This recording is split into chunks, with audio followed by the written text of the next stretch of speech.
여러분 혹시 이렇게 생긴 신발 보신 적 있나요? 바닥에는 구멍이 슝슝 뚫려 있고 참 특이하게 생겼죠. 우리가 길거리에서나 헬스장에서 한 번쯤은 보았을 이 신발. 최근 러닝 시장에 혜성처럼 등장해 꾸준히 매니아층을 형성하고 있습니다.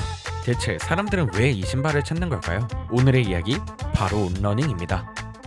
사람들은 신발을 구매할 때 가격, 디자인, 착용감, 브랜드 가치 등 다양한 요소를 두고 고민합니다. 그렇다면 온러닝의 경우에는 어떨까요? 우선 가격의 경우 그렇게 저렴한 편은 아닙니다. 하지만 그렇다고 명품 브랜드처럼 아주 비싼 가격대도 아니죠. 이처럼 비싸지도 싸지도 않은 애매한 가격 덕분에 사람들에게 선호받고 있는 아이러니한 상황이 펼쳐지고 있습니다. 온러닝 신발의 디자인은 독특한 편에 속하는데 아디다스, 나이키처럼 우리가 흔히 보는 브랜드들과는 분명히 다른 것을 알 수 있습니다. 즉, 많은 사람들이 지금껏 좋아하던 스타일과는 분명 거리가 있는 것을 알 수 있죠. 이처럼 온러닝은 일반적인 디자인에서 벗어나 독창적인 느낌을 주는데 단순히 예쁘다고 표현하기는 애매하고 뭔가 독특하다, 특이하다는 표현이 더 잘 어울리는 것 같네요. 그렇다면 신발의 생명인 착용감은 어떨까요? 온러닝의 신발은 구름을 걷는 듯한 착화감으로 일상화에서 러닝화에 이르기까지 폭넓게 사랑받고 있는 것을 알 수 있죠. 그럼 마지막 이유, 온러닝이 명품 브랜드라서 구매하는 걸까요? 그렇지는 않습니다. 온러닝을 우리가 아는 LVMH에 비교하는 것은 무리죠. 그러나 많은 사람들이 온러닝 신발을 찾는 이유는 분명히 있습니다. 바로 독특함과 편안함이죠. 처음엔 단순 호기심에 구매했지만 실제 착용해보면서 뛰어난 착화감과 개성적인 디자인의 매력을 느낀 구매자들 사이에서 긍정적인 평가와 입소문이 퍼져나가며 더욱더 많은 사람들에게 사랑받고 있습니다. 이렇게 파죽지세로 성장하고 있는 온은 어떻게 만들어지게 된 걸까요? 온이 만들어진 데에는 나이키가 큰 역할을 한 것을 알 수 있죠. 온의 창시자인 트라이애슬론 세계 챔피언 출신 올리비에 베르나르는 부상 후에도 달릴 수 있는 더 나은 러닝화를 만들고자 했고, 이러한 철학을 실현하기 위해 정원 홉스를 활용해 새로운 형태의 쿠셔닝 구조를 만들었죠. 당시 나이키 소속이었던 베르나르는 이 아이디어를 나이키에 제안했지만 외관이 못생겼다는 이유로 거절당했습니다. 결국 이 거절을 계기로 베르나르는 2명의 스위스 엔지니어와 함께 자신의 브랜드인 온을 창립하게 된 것이죠.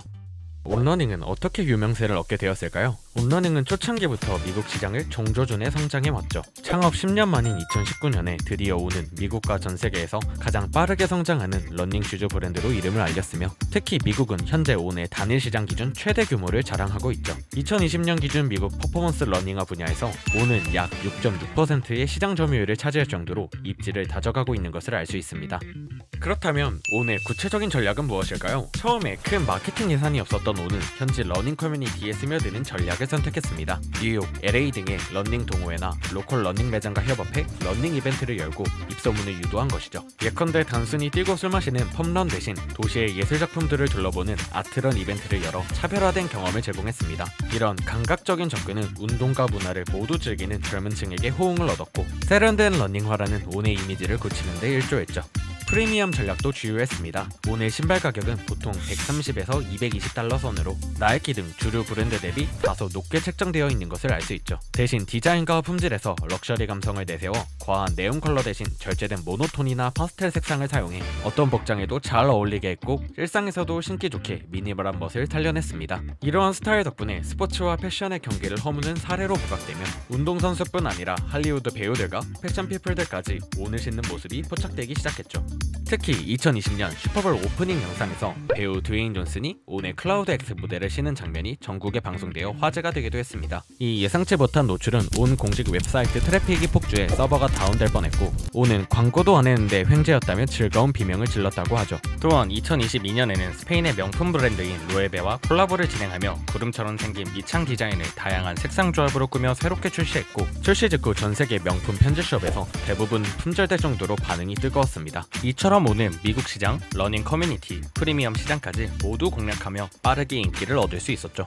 스위스 알프스에서 출발한 온은 15년 만에 정말 놀라운 성장을 이뤘죠. 2024년 전 세계 매출은 약 2조 8천억 원으로 전년 대비 29.4% 증가하며 사상 최고치를 경신했고, 전 세계 운동화 시장 규모가 약 1,000억 달러에 달하는 걸 감안하면 온의 시장 점유율은 약 3% 수준에 불과하지만, 기존의 대형 브랜드들이 양분하던 시장에 균열을 낸 것에 대해서는 그 누구도 부정할 순 없죠. 여전히 나이키나 아디다스 등의 공룡에 비하면 규모는 작지만 특정 분야에서의 존재감은 무시할 수 없습니다. 프리미엄 이처럼 러닝화 시장이나 애슬레저 분야에서는 이미 빅3로 언급되고 있고 미국 러닝 전문 매장들에서는 판매 순위 상위권에 온 제품들이 자리 잡고 있는 것을 알 수 있습니다. 특히 미국과 유럽뿐만 아니라 일본, 한국 등 아시아에서도 가볍고 편하고 예쁘다는 이유로 인지도가 올라가며 판매가 늘고 있는 것을 알 수 있죠. 온은 이러한 기세를 몰아 러닝웨어 영역으로 사업을 확장하고 있습니다. 실제로 온 경영진은 18에서 25세 젊은 층은 야외 러닝보다 헬스장에서 더 많은 시간을 보낸다며 이에 맞는 트레이닝화 및 관련 의류 컬렉션을 출시할 것을 예고했죠. 또한 현재 매출의 5% 수준에 불과한 의류 사업 비중도 향후 10% 이상으로 끌어올리겠다는 목표를 내비쳤습니다. 신발을 카테고리에서도 혁신과 미니멀리즘 디자인으로 승부해보겠다는 것인데 이러한 온의 향후 성장 가능성은 매우 밝게 점쳐지지만 극복해야 할 과제와 위험 요소도 존재합니다.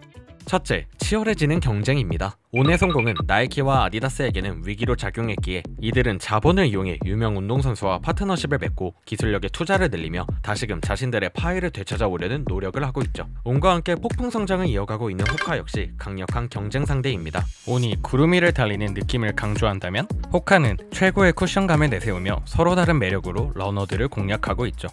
둘째, 브랜드 이미지 관리입니다. 온은 원래 프리미엄 운동화로 인기를 끌었는데 대중화를 위해 제품을 늘리다 보면 온만의 특별한 느낌이 줄어들 수 있고 품질 저하 문제도 생길 수 있습니다. 셋째, 외부 시장 환경 변화도 언제든 리스크가 될 수 있습니다. 이에 대비해 온은 자체 온라인 커뮤니티를 강화하여 충성 고객의 유출을 막고 지속적인 혁신으로 사람들이 사고 싶고 신고 싶어 할 만한 제품을 지속해서 출시해야 하며 시장에서의 점유율을 늘리는 데 주력해야 할 것입니다. 이처럼 온은 정원용 호스 아이디어에서 시작해 이제는 세계 최고를 꿈꾸는 스포츠 브랜드로 성장 중이죠. 테니스 황제의 로저 페더러의 도움을 받으며 온은 더 빠르게 더 멀리 나아가고 있습니다. 나이키라는 거인이 잠시 방심한 사이 탄생한 온의 성공 스토리는 스포츠 비즈니스와 마케팅의 교과서 같은 사례로 회자되고 있습니다. 혁신은 작은 곳에서 시작되고 진정성 있는 파트너십은 돈으로 살 수 없는 가치를 만든다는 교훈을 남긴 온은 앞으로 어떤 여정을 펼치게 될까요? 오늘의 이야기는 여기까지.